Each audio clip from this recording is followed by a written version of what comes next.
మద్యం కేసులో కవిత జైలుకు వెళ్ళడానికి కారణం తెలంగాణకు చెందినటువంటి ఆ ఇద్దరు భారతీయ జనతా పార్టీ నేతలేనని, వారి హస్తం ఉందని, వారు ప్రధాని మోదీకి ఇచ్చినటువంటి సలహా మేరకే ప్రధాని మోదీ కవితను అరెస్ట్ చేయించారు అంటూ కూడా ఒక వార్త ఇప్పుడు సోషల్ మీడియాలో చక్కర్లు కొడుతున్న నేపథ్యంలో ఈ అంశానికి సంబంధించి మనతో మాట్లాడేందుకు ప్రముఖ రాజకీయ విశ్లేషకులు జగదేవ్ గారు మనతో ఉన్నారు. జగదేవ్ గారితో మాట్లాడదాం.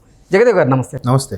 జగదేవ్ గారు, అసలు ఈ మద్యం కేసులో కవిత జైలుకు వెళ్ళడానికి కారణం ఆ ఇద్దరు భారతీయ జనతా పార్టీ నేతలని, ఆ ఇద్దరు భారతీయ జనతా పార్టీ నేతలు మోదీ దగ్గరికి వెళ్ళి మనం గతంలో జరిగినటువంటి అసెంబ్లీ ఎన్నికల్లో కొన్ని సీట్లు తక్కువ రావడానికి కారణం కవితను అరెస్ట్ చేయకపోవడమే, ఇప్పుడు లోక్సభలో మనం సత్తా చాటాలంటే కవితను అరెస్ట్ చేసి తీరాలి లిక్కర్ స్కామ్లో అంటూ ఆ ఇద్దరు బీజేపీ నేతలే మోదీ గారికి సూచన చేశారని, ఆ సూచన మేరకే మోదీ గారు ఈ నిర్ణయం తీసుకొని కవితని అరెస్ట్ చేయించారు అంటూ కూడా ఒక వార్త ఇప్పుడు సోషల్ మీడియాలో చక్కర్లు కొడుతూ ఉంది.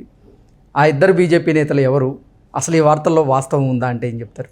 కొంత వాస్తవం ఉంది. ఎందుకంటే ఎట్లాగూ బీజేపీ మేనియా బాగుంది, నెక్స్ట్ బీఆర్ఎస్కి ప్రత్యామ్నాయం ఇదే, బీజేపీ ఈసారి బాగా వస్తుంది, మరీ గవర్నమెంట్ ఫామ్ చేయకపోయినా మంచి పోటీ ఇస్తుంది, అసలు తెలంగాణ ప్రకటించిన కాంగ్రెస్ ఎక్కడికి వెళ్ళిపోయింది అని తలంపులో ఉండేది.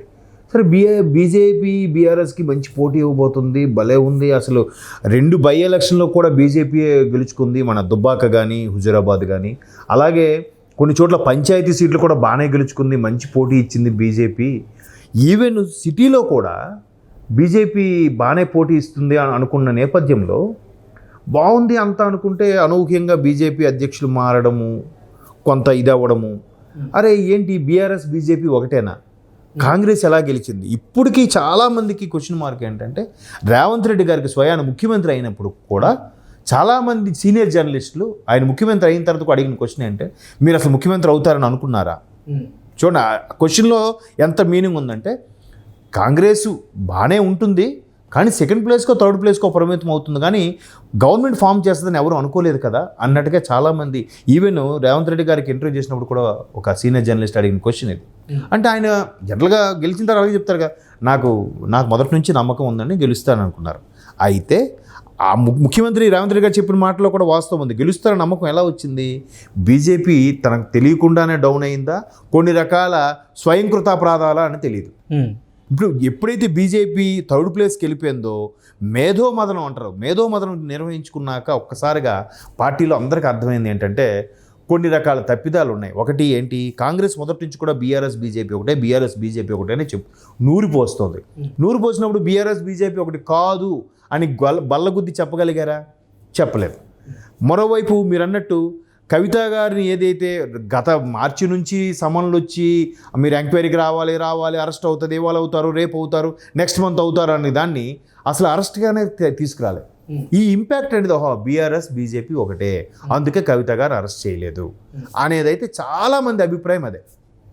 ఇంట్లో నేను కూడా అలాగే అనుకున్నాను, ఇదేంటిది కవిత గారిని అరెస్ట్ చేయలేదు, ఒక బీఆర్ఎస్ బీజేపీ ఒకటే అనమాట, అందుకే కాంగ్రెస్కి ఎంత గ్రిప్ వచ్చింది, ఇలా గెలిచిందో అనుకున్నాం.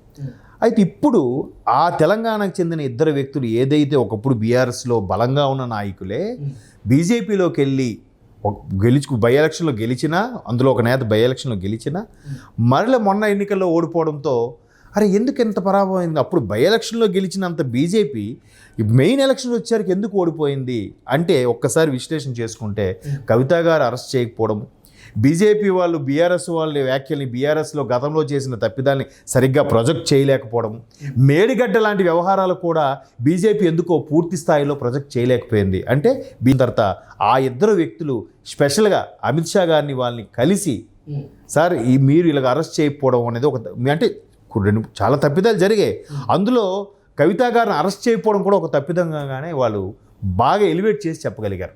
దానికి కొన్ని రీజన్స్ కూడా యాడ్ చేశారు. ఈ మేడిగడ్డని సరిగ్గా హైలైట్ చేయలేకపోవడం, కవిత గారు అరెస్ట్ అవ్వడం వల్ల బీఆర్ఎస్ బీజేపీ ఒకటే అనే అభిప్రాయంకి రావడం, తర్వాత బండి సంజయ్ గారు లాంటి వ్యక్తులను మార్చడం వల్ల కూడా బండి సంజయ్ గారు ఉన్నప్పుడు బై ఎలక్షన్ 2 గెలిచాయి, బండి సంజయ్ గారిని పక్కకు తప్పించడము, ఇంకా చాలా రీజన్స్తో చెప్పారు. బట్ కవిత గారిని మీరు అరెస్ట్ చేయకపోవడం వల్ల కేసీఆర్ గారి మాట మీరు విన్నారా లేదా కేసీఆర్ గారు మీకు ఒప్పించారా తెలియదు, కానీ కవిత గారిని అరెస్ట్ చేయకపోవడం వల్లే మనకు డ్యామేజ్ పడింది. ఇప్పుడు కూడా మీరు కళ్ళు తెరవకపోతే రేపు లోక్సభ ఎన్నికలకు కూడా మనం ప్రజల ముందుకు వెళ్ళలేము, ఇప్పుడున్న ఓటింగ్ పర్సంటేజ్ కూడా రాదు అని ఆ ఇద్దరు నేతలు చెప్పారు. ఆ ఇద్దరు నేతలు అందరికి తెలిసిందే, ఓపెన్ సీక్రెటే. ఒకరు ఈటెల రాజేంద్ర గారు, మరొకరు విశ్వేశ్వరరెడ్డి గారు. సో వీళ్ళిద్దరు నేతలు అవడం వల్ల వాళ్ళు బాగా ఎక్స్ప్లెయిన్ చేయగలిగారు. అందుకే మొన్న మీరు మోడీ సభ వచ్చినప్పుడు కూడా ఈటెల గారు మొన్న మల్కాజ్గిరికి స్పెషల్గా ఈటెల గారికి ఇస్తారా ఇవ్వరా, మల్కాజ్గిరి సభకి చాలామంది పోటీ ఉన్నారు, కాంగ్రెస్ నుంచి కూడా సరైన పోటీ ఉంది, బీఆర్ఎస్ నుంచి కూడా సరైన పోటీ ఉంది, కానీ ఆల్రెడీ అక్కడ ఓడిపోయారు కదా, ఈటెల గారికి ఎందుకు ఇస్తారు అనుకున్న దాన్ని పటాపంచులు చేస్తూ ఫస్ట్ లిస్టులోనే ఈటెల గారి పేరు పెట్టడం కూడా జరిగింది. సో ఈటెల గారికి మల్కాజ్గిరి సీట్ కేటాయించిన తర్వాత ఓకే అంటే అప్పుడు ఇదన్నీ బయటకు వచ్చి ఓకే ఈటెల గారు, విశ్వేశ్వర్ గారు ఖచ్చితంగా మోడీ గారికి, అమిత్ షా గారికి ఈ విషయాన్ని ఎక్స్ప్లెయిన్ చేశారు. మేధోమథనంలో భాగంగా కవిత గారిని అరెస్ట్ చేయకపోవడం వల్లే బీజేపీ గ్రాఫ్ కూడా తగ్గింది, థర్డ్ ప్లేస్కి వెళ్ళిపోవాల్సి వచ్చింది. ఇప్పుడు ఎప్పుడైతే కవిత గారిని అరెస్ట్ చేశారో దాని తర్వాత కూడా మోడీ గారు బీఆర్ఎస్ మీద, కాంగ్రెస్తో సమానంగా బీఆర్ఎస్ మీద కూడా దాడి పెంచారు. మీరు అబ్జర్వ్ చేస్తే ఇప్పుడు మళ్ళీ ఇవాళ సభలో కూడా చూడండి మీరు ఎలా మాట్లాడతారు. ఇంతకుముందు సభలో మాట్లాడినా కూడా ఎప్పుడు ఇండియా కూటమి, కాంగ్రెసు ఈ విధంగానే ప్రొజెక్ట్ చేయగలిగారు, కానీ బీఆర్ఎస్ మీద అంతగా ప్రొజెక్ట్ చేయలేదనే అభిప్రాయం కూడా ఉంది. కాబట్టి ఇప్పుడు బీఆర్ఎస్ని మేడిగడ్డతో పాటు ఈ లిక్కర్ స్కామ్లో కవిత అరెస్ట్తో పాటు అన్నిటినీ ఆమ్ ఆద్మీ పార్టీని ఎలాగైతే బీజేపీ సెంట్రల్లో అట్లా చూపించగలిగిందో బీఆర్ఎస్ని కూడా చూపించగలిగితేనే మనకు నెక్స్ట్ లోక్సభ ఎన్నికల్లో ఒక మనుగడ ఉంటుంది, మన ఓటింగ్ పర్సంటేజ్ మనం కాపాడుకోవచ్చు అని ఈ ఇద్దరు నేతలు బలంగా చెప్పడమే కవిత గారి అరెస్ట్ అని కూడా అనుకోవచ్చు. ఆల్మోస్ట్ అంటే వీళ్ళు ఒక్కటి చెప్పేదే వినేశారని కాదు, ఒక సర్వేలో భాగంగా కూడా బాగా తెలుస్తుంది. ఎందుకంటే కాంగ్రెస్కి సర్వేలో కూడా సుమారుగా 10 వరకు వస్తాయి, బీఆర్ఎస్ బీజేపీకి చెరో 3 వస్తాయి, ఎంఐఎంకి 1 వస్తుంది అని అంటున్న నేపథ్యంలో బీజేపీ కాంగ్రెస్కి ఒక 8 వచ్చినా బీజేపీ ఒక 5 స్థానాలైనా సంపాదించుకోవాలనే కసితో పనిచేస్తుంది. ఈసారి ఎంఐఎం స్థానం మీద కూడా అంటే ఓల్డ్ సిటీ స్థానం మీద కూడా బీజేపీ గ్రిప్ సంపాదించుకోవాలంటే కవిత గారి అరెస్టు, అలాగే బీఆర్ఎస్ మీద గురించి దాడి చేయడం, ఇవన్నీ కూడా అంటే చాలామంది విశ్లేషకుల అభిప్రాయం ఏంటంటే బీఆర్ఎస్ మీద ఎప్పుడు అటాకు బీజేపీలో ఒక వర్గమే చేస్తుంది, ఒక వర్గం చేయదు అని కూడా ఒక టాక్ ఉంది. ఒక వర్గం బాగా ఇప్పుడు బండి సంజయ్ గారు, ఇంతకుముందు విజయశాంతి గారు లాంటి వ్యక్తులు బాగా ఎక్స్ట్రీమ్ లెవెల్కి వెళ్ళి బీఆర్ఎస్ని అటాక్ చేసేవాళ్ళు. కానీ ఒక వర్గం మాత్రం, ఒక వర్గం పేరు చెప్పను, బీఆర్ఎస్ని అంతగా ఖండించదు, మీదగా మాట్లాడతారు తప్ప ఎక్స్ట్రీమ్ లెవెల్కి వెళ్ళరు. సో ఆ ఎక్స్ట్రీమ్ లెవెల్ వెళ్ళడం అనేది బీఆర్ఎస్ బీజేపీ ఒకటే అనే అభిప్రాయం ఉంది. కాబట్టి అంటే నాలాంటి వాడికి అర్థమైంది ఆ ఎక్స్ట్రీమ్ లెవెల్కి వెళ్ళట్లేదంటే లోపాయకారంగా వీళ్ళిద్దరికీ పొత్తుంది. రేపు పొద్దున్న ఎన్డీఏ కూటమిలో కూడా బీఆర్ఎస్ వెళ్ళబోతున్న వార్తలు కూడా ఉన్నాయి.